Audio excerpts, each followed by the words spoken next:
So, at some level, Neanderthals didn't completely go extinct. They were absorbed into the modern human gene pool. But as a distinct population with their own culture and identity, Neanderthals didn't survive. Why?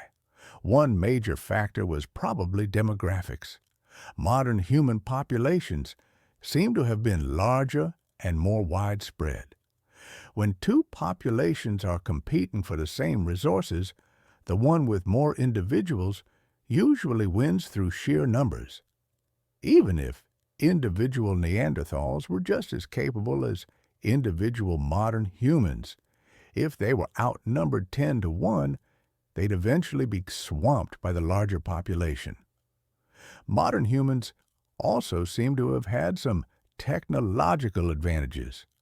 While Neanderthals made excellent tools, modern humans developed more diverse and specialized toolkits. They made fine bone needles for sewing fitted clothing, which provides better insulation than just wrapping hides around yourself. They made fishing equipment like hooks and harpoons, expanding their food sources.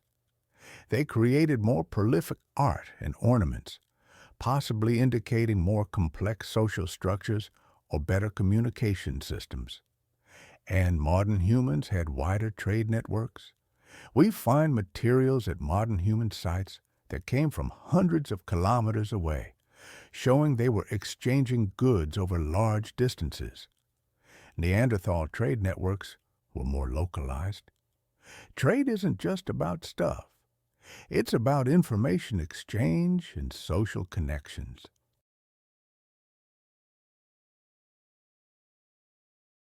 Wider networks mean more people sharing ideas and innovations, which accelerates cultural evolution and adaptation. Some researchers think modern humans might have had slightly better language abilities, allowing more complex planning and coordination. Or maybe they had different social structures that were more effective at resource acquisition or raising children. These are subtle differences that wouldn't show up obviously in archaeological remains, but over generations they could compound into significant advantages. Climate might have played a role too. The late Ice Age was incredibly unstable climatically, with rapid swings between cold and warm. Maybe Neanderthals, who were specialized for cold, stable conditions, struggled more with rapid climate fluctuations. Modern humans, coming from Africa, which had its own climate variability, might have been more adaptable to changing conditions. But this is speculative. We don't really know. What's clear is that by 40,000 years ago, Neanderthals were gone, and modern humans were the only human species left in Europe. And modern humans were spreading everywhere, adapting to every environment Earth had to offer. By the end of the last glacial period, humans had reached every continent except Antarctica, and they'd done it while surviving the 100,000-year cycle at its most extreme phase. Modern humans developed an impressive array of technologies during the late Ice Age. Projectile weapons were a game changer.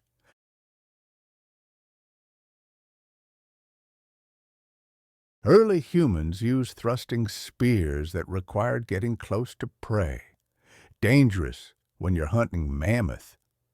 Then they invented the atlatl, a spear thrower that acts as a lever arm to dramatically increase throwing range and power. Suddenly, you could attack from tens of meters away, much safer.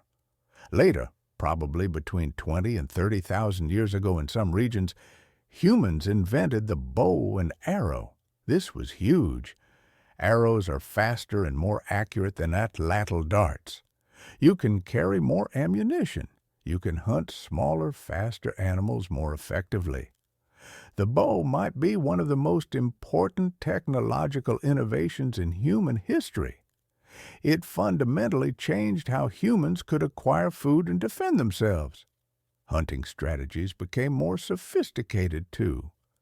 There's evidence of drive hunting, where groups would herd animals toward cliffs or into constructed traps. Sites with hundreds of bison or horses that were driven off cliffs and butchered. This requires serious coordination among large groups of people. You need scouts, drivers, people positioned at the cliff to finish off injured animals, butchers, all working together with precise timing. It's complex social behavior that requires communication and planning. Fishing also became important. Humans developed harpoons, fish hooks made from bone, and nets. We opened up aquatic resources as a key part of our survival. The Ice Age humans weren't just struggling to survive.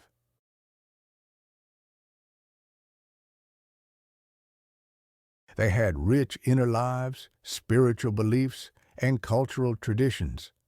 They were, in essence, fully modern people mentally and behaviorally, even if the conditions they lived in were incredibly harsh. I find myself constantly drawn to the art they created. Cave paintings from Lascaux and Chauvet, for example, are justly famous. They aren't crude drawings, but sophisticated, dynamic images of animals rendered with incredible skill and accuracy. The artists even used the natural contours of the cave walls to create three-dimensional effects, mixing pigments to achieve different colors and understanding techniques like shading and perspective. Some paintings even show animals in motion, running or fighting, capturing movement in a static image. But it wasn't just cave paintings. People carved figurines from ivory, bone, and stone. The Venus figurines, those stylized female forms found across Europe, date to this period. Some with elaborate details like hairstyles or clothing carved into them. They even made musical instruments, flutes carved from bird bones or mammoth ivory. Elaborate burials with grave goods, including thousands of ivory beads sewn onto clothing, have also been discovered. One burial of children at Sunir in Russia included so many beads that researchers estimated it would have taken thousands of hours to make them. Why did humans create art? Probably for many reasons. Some cave art might have been connected to hunting magic or spiritual rituals.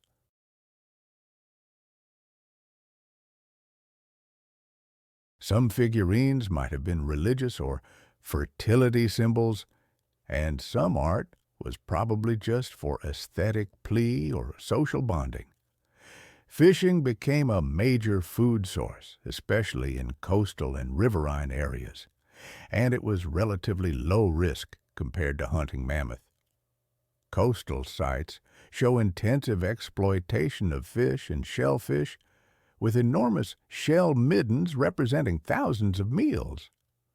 Clothing technology improved dramatically. Those bone needles that appear around 40,000 years ago were for sewing fitted clothing with sleeves and clothes. If you've ever tried staying warm by just wrapping animal hides around yourself, you know it's not very effective. Fitted clothing is far better at trapping body heat.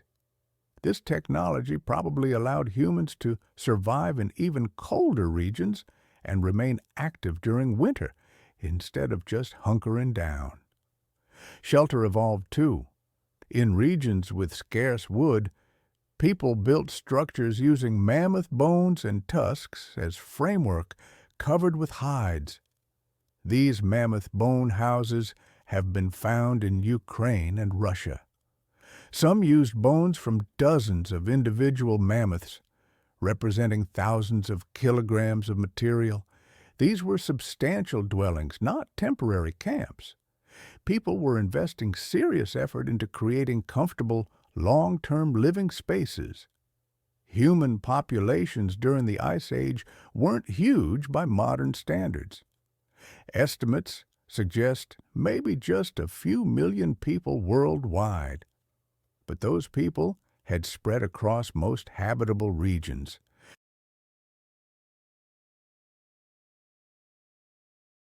They'd reached Australia by at least 65,000 years ago, crossing significant water gaps even during low sea levels. They'd spread throughout Asia and Europe, and critically, they'd made it to the Americas. The peopling of the Americas is fascinating. During peak glaciation, when sea levels were low, the Bering Land Bridge connected Asia and North America. But this wasn't just a narrow strip. Beringia was a vast region, probably thousands of kilometers wide, with its own ecosystems. Humans crossed it, probably following game animals, entering a continent with no previous human population and megafauna that had never encountered human hunters. The timing is still debated. The oldest widely accepted sites in the Americas date to about 15 to 16,000 years ago. But there are controversial sites that might be older, suggesting people could have arrived as early as 20 to 30,000 years ago. Either way, once humans were in the Americas, they spread incredibly fast. Within just a few thousand years, there's evidence of human presence from Alaska to the southern tip of South America. That's an incredible migration speed. And remember, the American megafauna went extinct shortly after humans arrived. Mammoths, mastodons, giant ground sloths, horses, camels, all gone within a few thousand years of human appearance. The timing suggests humans played a major role.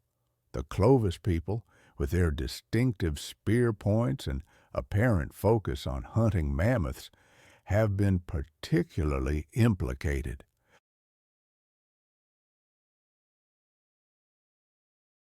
But it's complicated. Climate was changing rapidly at the same time. It's probably both factors working together. By the time the Holocene began 11,700 years ago, humans were the dominant large animal on multiple continents. We'd outlasted Neanderthals and other human species. We'd survived the wild climate swings of deglaciation. We'd adapted to every environment from tropical rainforest to Arctic tundra. And we developed incredibly diverse cultures and technologies. Despite being one species genetically, humans showed cultural diversity that no other species has ever matched. This set the stage for what came next, the development of agriculture and the rise of civilization. But that's a different chapter in the story. The point is, the Ice Age and its 100,000-year cycle was the crucible that forged modern human behavior. The technological innovations, the social structures, the symbolic thinking all developed or were refined during the harsh conditions of glacial cycles. We are, in a very real sense, products of the Ice Age. Our success as a species was built on adaptations to a frozen world, and now that world is gone, melted away as the cycle shifted to its warm phase. I often wonder if we're truly adapted to the world we inhabit now, or if we're still carrying evolutionary baggage from an ice age that ended millennia ago. That 100,000-year cycle has shifted dramatically.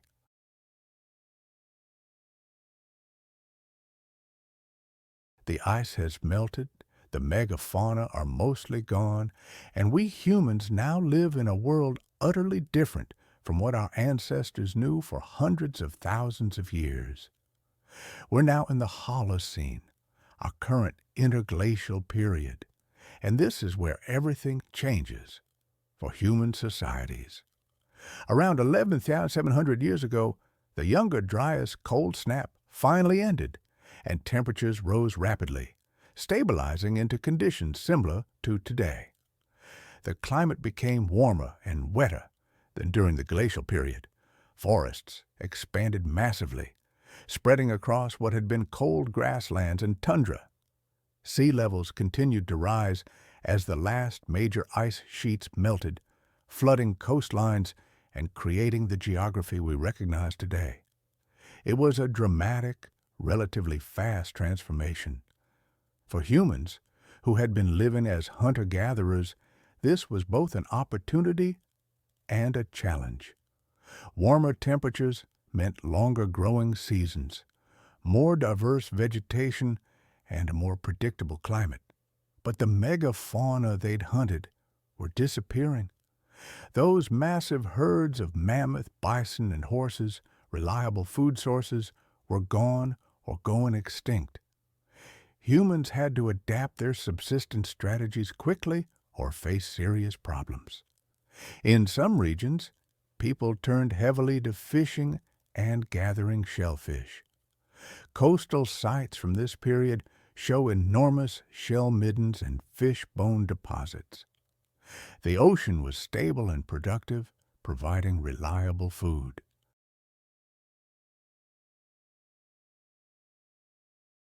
In other regions, people focused more on smaller game like deer, rabbits, and birds, supplemented with gathered nuts, seeds, roots, and berries. These required different hunting techniques than megafauna hunting. You can't drive deer off cliffs effectively. You need different tools, different strategies. But in a few special regions, something revolutionary happened. People started deliberately planting and cultivating wild plants. This was the beginning of agriculture, and it changed everything about human society. The first clear evidence appears in the Fertile Crescent of the Middle East, around 11 to 10,000 years ago. People started cultivating wheat and barley, domesticating sheep and goats. In China, rice and millet cultivation began around 9,000 years ago. In Mesoamerica, maize was domesticated around the same time in multiple regions independently within just a few thousand years of each other. Humans invented farming. Why did agriculture develop when it did? It's been debated forever. One theory is population priz. During the Ice Age, human populations were kept relatively small by harsh conditions and limited food resources. But as the Holocene began and conditions improved, populations might have grown to the point where hunting and gathering couldn't support everyone. Agriculture produces more calories per unit of land than hunting and gathering, so it can support higher population densities.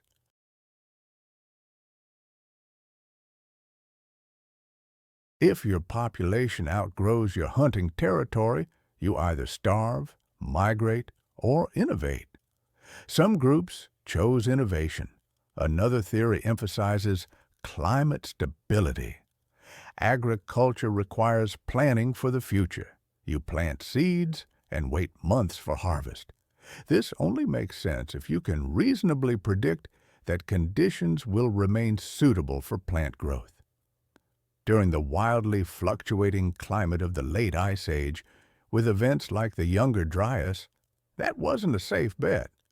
But during the Holocene, climate became more stable and predictable. You could plant in spring and be reasonably confident summer would come and your crops would mature. This stability made agriculture viable in a way it hadn't been before. There's also a theory that the Younger Dryas specifically triggered agriculture in the Middle East.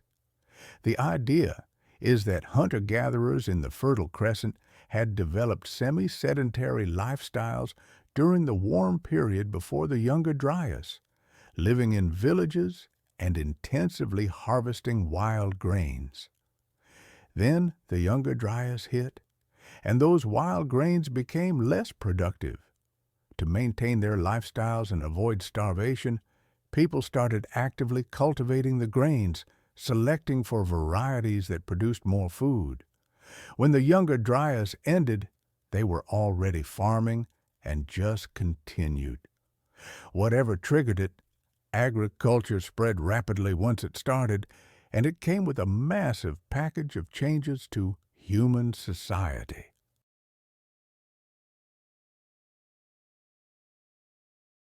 You can't be nomadic and farm effectively.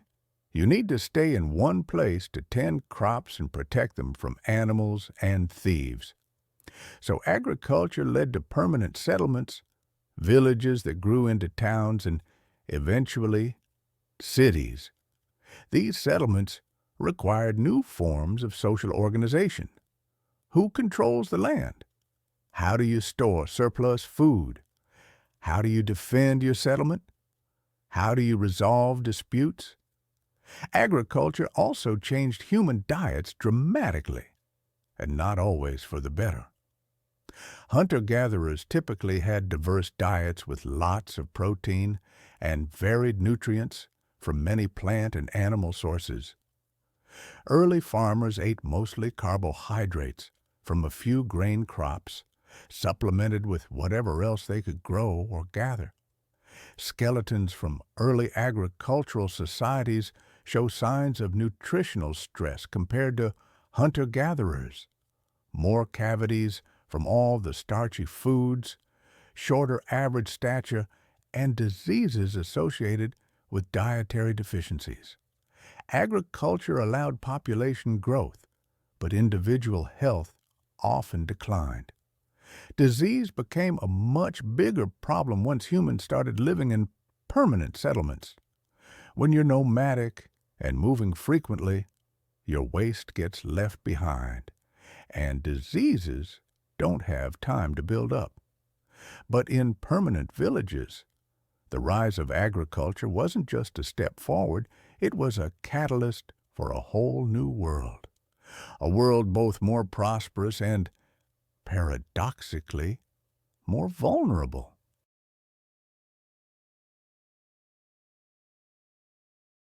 When I think about it, it's almost unsettling how many of the diseases that plague us today, measles, smallpox, tuberculosis, influenza, originated in the very animals we domesticated. Living in close quarters, high population densities, waste accumulation, contaminated water, it all created perfect breeding grounds for infectious diseases. Farming, for all its benefits, made us more susceptible to epidemics. Yet, the overwhelming advantage of agriculture was undeniable. It could sustain far more people per unit of land. A square kilometer of wheat fields could feed dozens, even hundreds, while the same area of wild land might support only a handful of hunter-gatherers. This led to larger populations, which in turn meant more workers, soldiers, inventors, more of everything. Agricultural societies, when they encountered hunter-gatherer societies, usually prevailed through sheer numbers, even if those individual hunter-gatherers were healthier or better warriors. Over millennia, agriculture spread across most of the world where the climate allowed. Sometimes it was through migration, displacing or absorbing hunter-gatherers. Other times, hunter-gatherers adopted farming from their neighbors. Either way, the majority of humans transitioned from a mobile existence to a sedentary one. This set the stage for complex civilizations.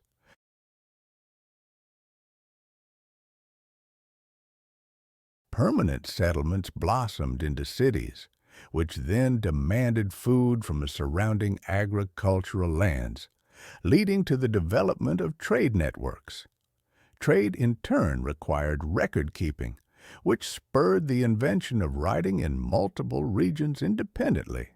Hierarchies emerged, with rulers, priests, craftspeople, farmers, and slaves forming distinct social classes.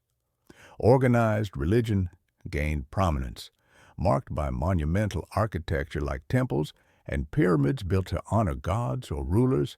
Specialized occupations arose as individuals focused full-time on pottery, metalworking, weaving, or administration rather than food production. The first civilizations emerged in fertile river valleys: Mesopotamia, Egypt, the Indus Valley, the Yellow River. These societies developed writing, mathematics, astronomy, metallurgy, all the hallmarks of complex society. And all of this occurred within a few thousand years after the end of the last ice age. The transformation from small, mobile, hunter-gatherer bands to cities with tens of thousands of inhabitants is truly remarkable. But here's a crucial point that often gets overlooked. Even as these civilizations flourished, hunter-gatherer societies continued to thrive in other parts of the world. Australia's Aboriginal peoples, for instance, maintained their hunter-gatherer lifestyles for tens of thousands of years after agriculture was invented elsewhere.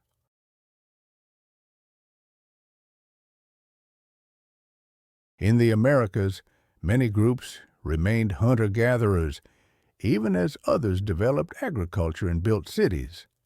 In Africa, groups like the Sand People hunted and gathered successfully until very recently, and some still do. Agriculture wasn't inevitable, nor was it universally adopted.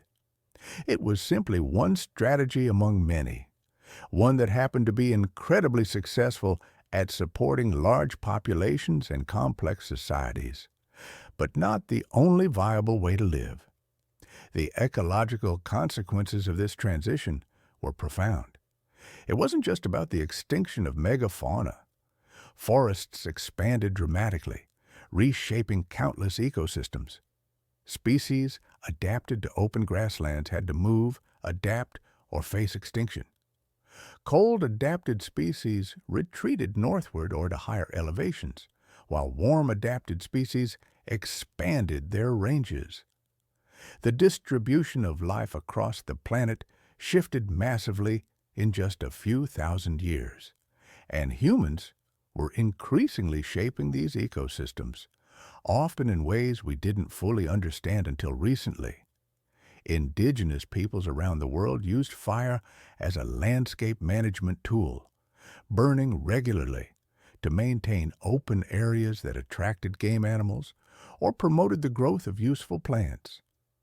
This burning had a significant effect on vegetation patterns.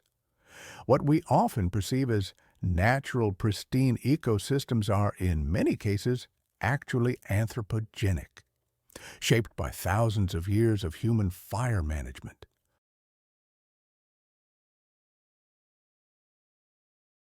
In Australia, Aboriginal burning transformed large areas from dense forest to open woodland and grassland. In North America, Native American burning maintained vast prairies and savannas that might otherwise have been forested. When Europeans arrived and disrupted these burning practices, ecosystems often shifted dramatically. Forests grew where they hadn't been for millennia, fire-adapted species declined, and fire-sensitive species increased. The wilderness that Europeans encountered wasn't pristine nature. It was often the result of thousands of years of active human management. The extinction of megafauna also had cascading ecological effects that we are still trying to fully understand. Mega-herbivores like mammoths weren't just eating plants. They were ecosystem engineers. They knocked down trees, maintained open areas, distributed nutrients through their dung, and created trails and wallows. When they disappeared, these functions vanished as well. Some scientists believe that forests expanded after the Ice Age, in part because there were no longer giant herbivores suppressing tree growth. There's even a hypothesis that megafauna extinction contributed to climate change. Large herbivores produce a significant amount of methane, a potent greenhouse gas, from their digestive systems. When megafauna populations crashed, methane emissions may have decreased significantly.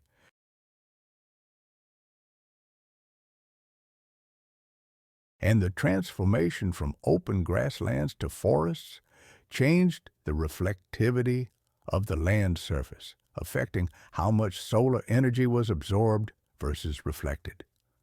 The loss of those massive creatures, the megafauna, it wasn't just a loss of food for human societies, it was a loss of materials. I've often thought about how mammoth ivory was used for tools, for art, even for construction. Their hides provided clothing and shelter. Bones? They were used for everything from needles to the very frameworks of dwellings. The disappearance of these animals forced humans to find substitutes. It likely drove technological innovations. In a way, the extinction of the megafauna might have even accelerated the transition to agriculture in some regions. When your primary food source vanishes and you can't find adequate replacements, you either starve or find a new way to survive. Agriculture became that strategy. The extinctions that ended the Ice Age world might have inadvertently pushed humans toward lifestyles that would ultimately create modern civilization. The Holocene, this period we're in now, has been unusually stable compared to the climate fluctuations of the Pleistocene. There have been variations, warm and cold periods, droughts and floods, but nothing like the dramatic swings of the Ice Age, with its rapid warming and cooling events. This stability, I believe, is what helped civilizations develop.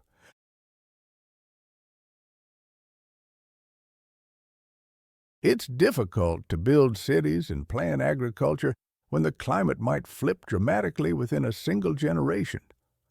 The Holocene stability allowed humans to make long-term plans and investments, building irrigation systems and monumental architecture that took decades, even centuries, to complete. Of course, different parts of the world experienced the Holocene differently. The Sahara Desert, now a vast empty wasteland, was actually green and wet during the early Holocene.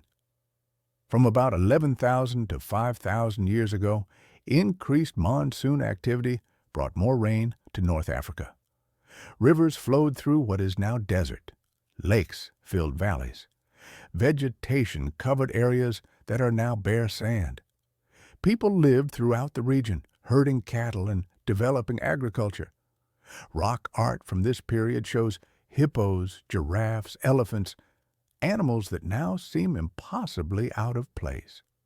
But then, around 5,000 years ago, the African monsoons weakened and the Sahara dried out relatively rapidly. Within just a few centuries, the Green Sahara became the desert we know today. This desertification forced populations to migrate, many moving to the Nile Valley where water remained available. Some historians even think this migration and concentration along the Nile contributed to the development of ancient Egyptian civilization. It's all interconnected, isn't it? Climate change driving human migration, driving civilization development. Similar stories played out elsewhere.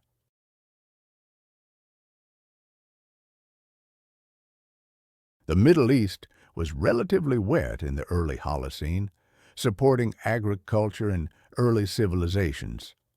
But droughts have repeatedly stressed or collapsed civilizations there. In Mesoamerica, droughts have been linked to the collapse of Maya civilization.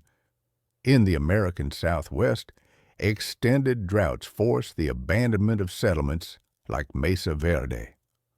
Climate variability during the Holocene has been a constant factor shaping human history, even though the swings were mild compared to the Ice Age, and here we are now, roughly 11,700 years into the current interglacial. Based on past interglacials, we should eventually slide back into glacial conditions at some point. Different models give different predictions.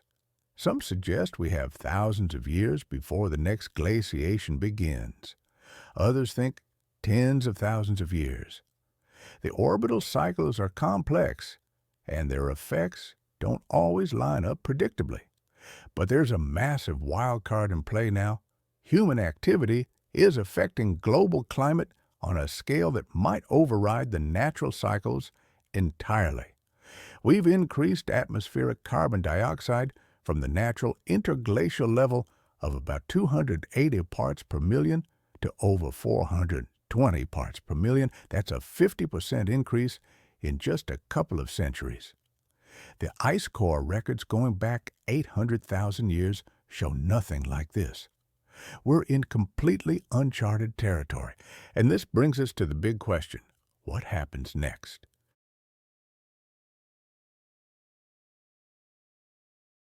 It's here where things get really interesting and, honestly, a bit scary.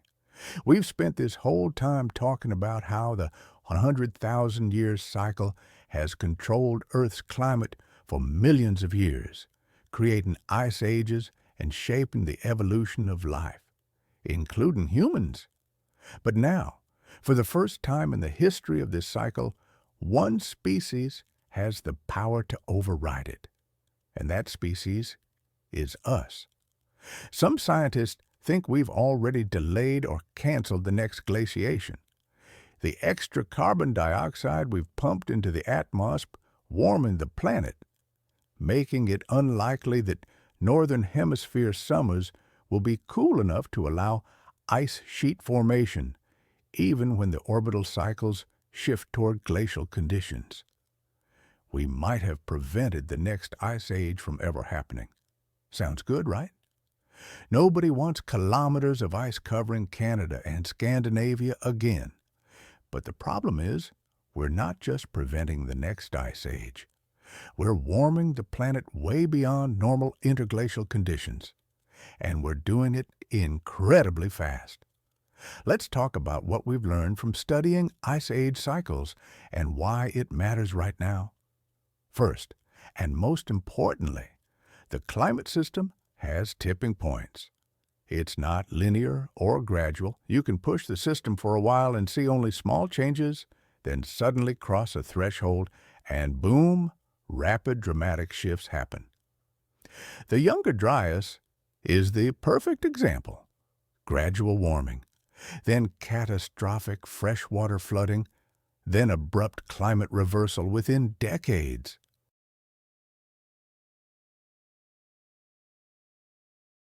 The system flipped states faster than human lifetimes. We're seeing similar threshold behavior today in multiple parts of the climate.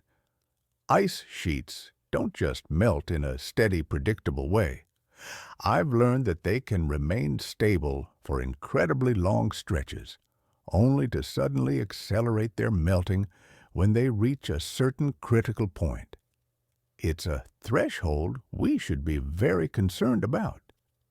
Similarly, ocean circulation patterns like the Atlantic meridional overturning circulation can gradually weaken and then quite rapidly, potentially shut down. Even the permafrost, frozen for millennia, can abruptly thaw, releasing greenhouse gases and further amplifying the warming. These aren't smooth, linear processes. They are systems where even a small additional push can trigger a massive response. And the truly unsettling part? We're pushing multiple systems toward these tipping points simultaneously. Arctic sea ice is declining dramatically. Since satellite measurements began in the 1970s, the minimum extent in summer has dropped by about 40%. Some models even suggest ice-free Arctic summers are possible within decades. And it's vital to remember those feedback loops. Ice reflects sunlight, but ocean water absorbs it. Less ice means more heat absorption, leading to more warming, and ultimately, even more ice loss. It's a self-reinforcing cycle. The Greenland ice sheet is losing mass at an accelerating rate, around 250 billion tons per year in recent measurements.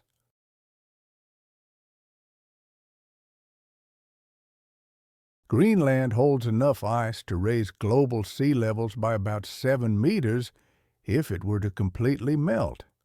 While no one anticipates it melting entirely soon, even losing a fraction of it over the coming centuries would massively impact coastlines worldwide. And once major melting begins, these feedback effects make it incredibly difficult to stop. Exposed, darker rock absorbs more heat. Meltwater lubricates the ice base, causing it to flow faster. Warm ocean water gets underneath, melting the ice from below. All positive feedbacks, amplifying the initial change. The West Antarctic ice sheet is particularly concerning because much of it sits on bedrock below sea level. Warm ocean water is already reaching underneath, causing melting. Some scientists believe that major portions of it might be committed to collapse over the coming centuries, even if we stopped warming today. If that happens, we're looking at 3 to 5 meters of sea level rise. That would reshape coastlines globally and displace hundreds of millions of people. The carbon cycle is also being disrupted in ways that mirror the Ice Age cycles, but reversed and happening much faster. During glacial periods, carbon dioxide levels drop to around 180 to 200 parts per million. During interglacial periods, they rose to about 280 to 300 parts per million. This roughly 100 parts per million swing took tens of thousands of years, driven by natural ocean and vegetation processes.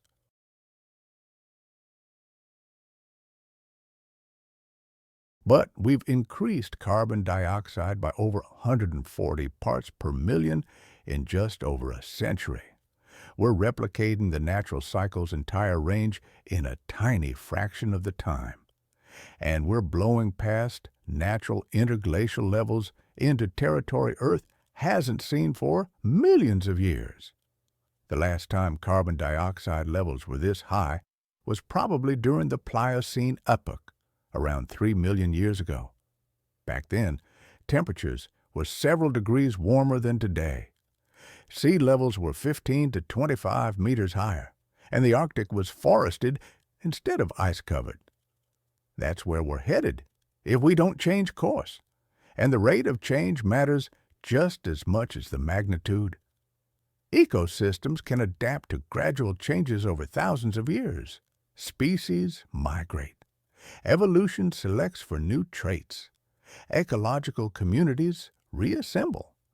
But when change happens in decades or centuries, there's no time for gradual adaptation. Species either move fast enough or they go extinct. We're already seeing range shifts in thousands of species, plants flowering earlier, animals moving toward the poles or up mountains, ocean species shifting to cooler waters. Some species are adapting successfully, others aren't, and we're likely headed for another extinction wave. Maybe not as dramatic as the Megafauna extinctions, but significant nonetheless. Current extinction rates are already elevated above background levels, and climate change is adding another major stressor on top of habitat loss and pollution.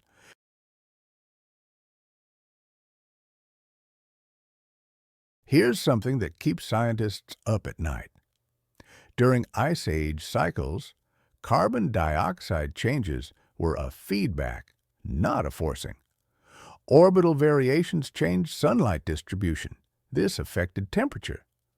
Temperature changes affected ocean chemistry and vegetation, which changed atmospheric carbon dioxide. Carbon dioxide then amplified the temperature changes. It was a feedback loop within the system, responding to external astronomical forcing. But what we're doing is different. We're directly forcing carbon dioxide changes by burning fossil fuels. This is direct forcing, not feedback. And all those natural feedbacks that amplify carbon dioxide changes during Ice Age cycles, they're still operating, They're amplifying the changes we're causing. We're pushing on a system with built-in amplifiers, and we don't fully understand all of them or where the thresholds are. Permafrost is a huge wild card. There's around 500 billion tons of organic carbon stored in frozen Arctic soils. That's roughly twice as much carbon as currently in the atmosphere. As the Arctic warms, permafrost thaws, and microbes start decomposing that organic matter, releasing carbon dioxide and methane. A classic feedback loop. Warming causes thawing. Thawing releases greenhouse gases. Greenhouse gases cause more warming. How fast this happens is uncertain, but the potential for permafrost to become a major additional carbon source is real and, frankly, a little scary.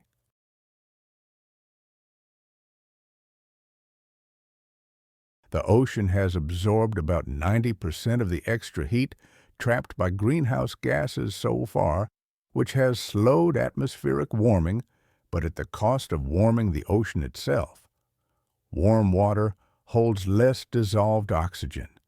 We're already seeing expanding dead zones where oxygen has dropped too low to support most life.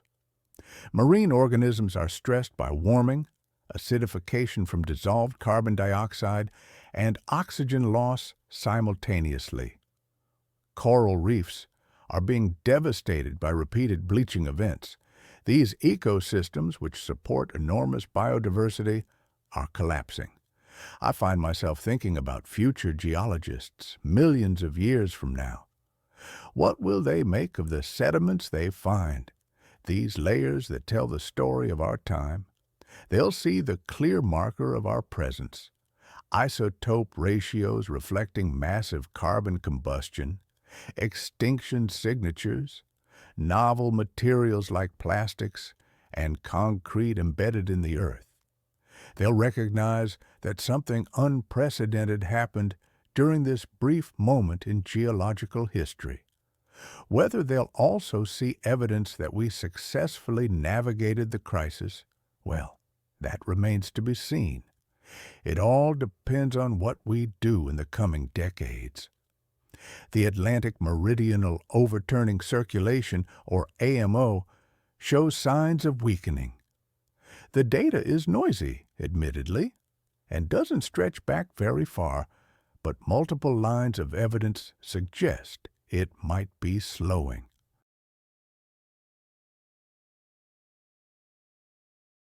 If it weakens significantly, or even shuts down entirely, it could cause regional cooling in parts of Europe. It's a strange paradox. Global warming potentially triggering regional cooling. Climate, as I've learned, is complex and often counterintuitive. So, what do we do with this knowledge, this understanding of the 100,000-year cycle? It teaches us that Earth's climate is incredibly sensitive to even relatively small changes. The orbital variations that trigger ice ages are, in the grand scheme of things, tiny shifts in seasonal sunlight distribution. Yet, combined with feedback loops, they're enough to tip the entire system from one state to another. And we're applying forcing that is much larger and much faster than these orbital variations. The response, therefore, will be substantial. The only real question is how substantial and on what time scale. We also learn that climate has momentum. Ice sheets take thousands of years to grow, but they can collapse much faster. Once major melting begins, stopping it becomes incredibly difficult. Ocean circulation changes can be equally hard to reverse. Some of the changes we're causing are essentially irreversible on human timescales. Even if we stopped all emissions tomorrow, temperatures would remain elevated for centuries as the ocean and atmosphere slowly reach a new equilibrium. Sea level would continue rising for centuries, or even millennia, as ice sheets continue to respond to the warming already in the pipeline.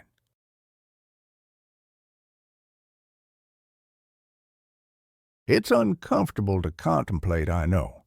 We've probably already committed to significant changes, even with aggressive emission reductions.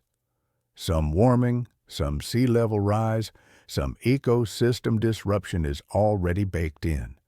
The critical question now is how much more we add. Every bit of additional warming makes things worse. Every tenth of a degree matters when dealing with systems that have such sensitive tipping points. The paleoclimate record teaches us that rapid climate change is incredibly hard on societies.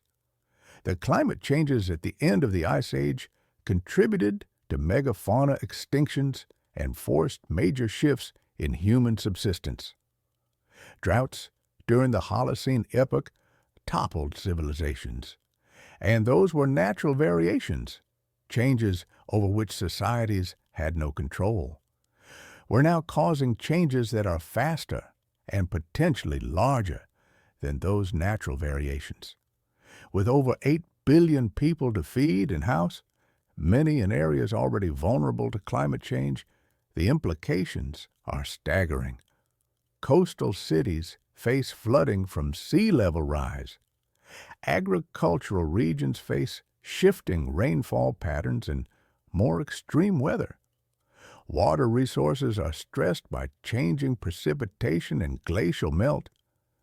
Tropical regions could see temperatures exceeding human survivability thresholds for outdoor work during heat waves. Island nations could literally disappear. The humanitarian implications are enormous, and they are unequally distributed.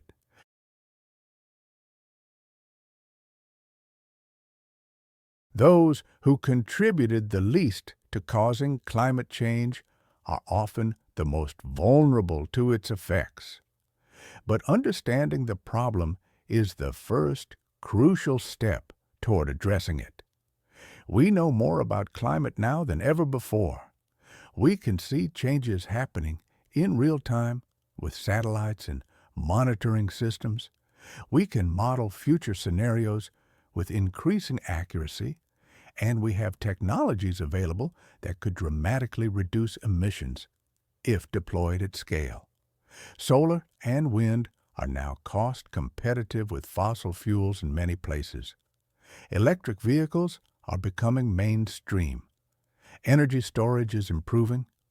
Carbon capture is being developed, although it's not yet proven at the necessary scale. The challenge isn't really technological anymore. It's political, economic, and social. Getting 8 billion people to coordinate on emission reductions, equitably distributing costs and benefits, navigating competing interests, that's the hard part.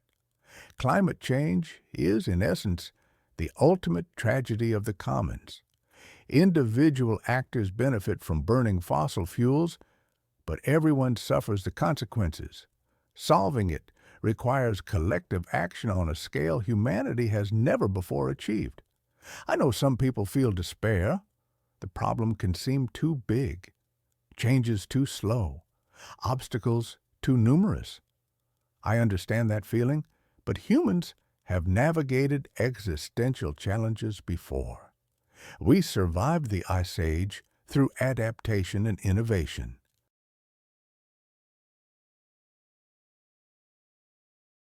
We transitioned from hunting megafauna to agriculture, fundamentally transforming our relationship with the planet.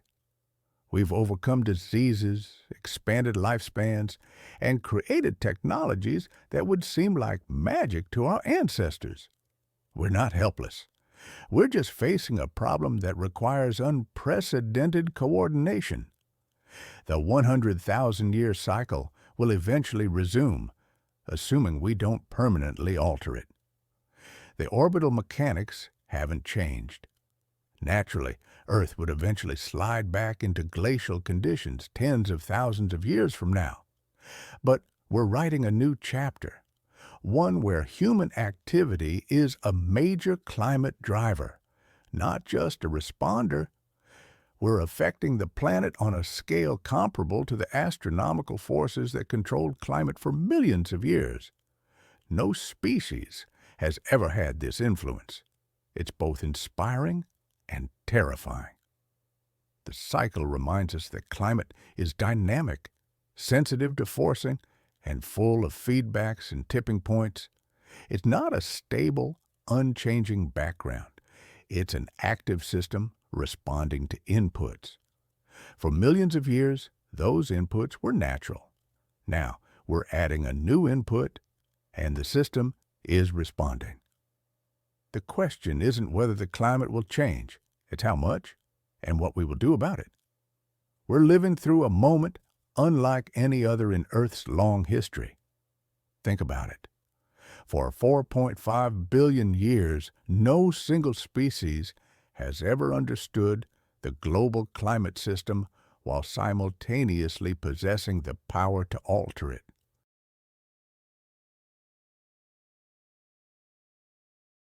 That's the situation we find ourselves in today. What we choose to do with this knowledge and power will determine Earth's trajectory for thousands, even millions, of years to come. The Ice Age cycles have shown us just how resilient life can be. Earth has weathered dramatic climate shifts before. Life survived the asteroid that wiped out the dinosaurs. It endured ice ages. It will survive this, too. The real question isn't whether life itself will persist, but whether human civilization as we know it will thrive. Or will we face massive disruptions that could have been avoided with foresight and decisive action? I started by talking about the mystery of the 100,000-year cycle and the patient work that led scientists to solve it. Now, that same scientific community is sounding the alarm about anthropogenic climate change, using the very same methods that revealed the Ice Age cycles to us. If we trust the science that illuminated the past, shouldn't we also trust its predictions for the future? It's pretty clear that we're pushing the system hard, and we will see significant responses. The window for avoiding the worst outcomes is closing fast. The Ice Age taught our ancestors to be adaptable and innovative. That's in our DNA, I believe. We can harness those traits to navigate the challenge we've created, but it requires collective and swift action. The climate system has momentum and time lags.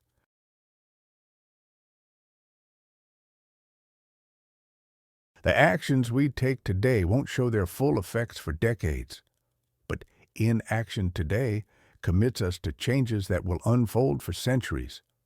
Every year of delay only makes the eventual response harder and more disruptive. So, where does that leave us? We're 11,700 years into an interglacial period that should eventually come to an end. We're armed with an understanding of how climate works, and we're actively changing it faster than natural processes typically do. The 100,000-year cycle that shaped human evolution is now being overridden by human activity. We've become a geological force. The only question is whether we use that power wisely or recklessly.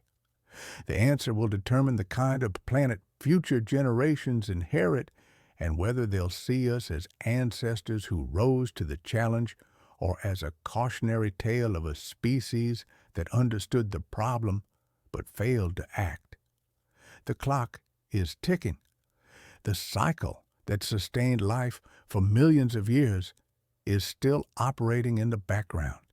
But for the first time, it might not matter. For the first time, one of the species it created has the power to override it. And what we do with that power in the next few decades will determine not just our future, but the future of countless other species sharing this planet with us. The Ice Age is over. The question is, what comes next? And unlike our ancestors, who just had to survive the cycle, we have the power to shape it.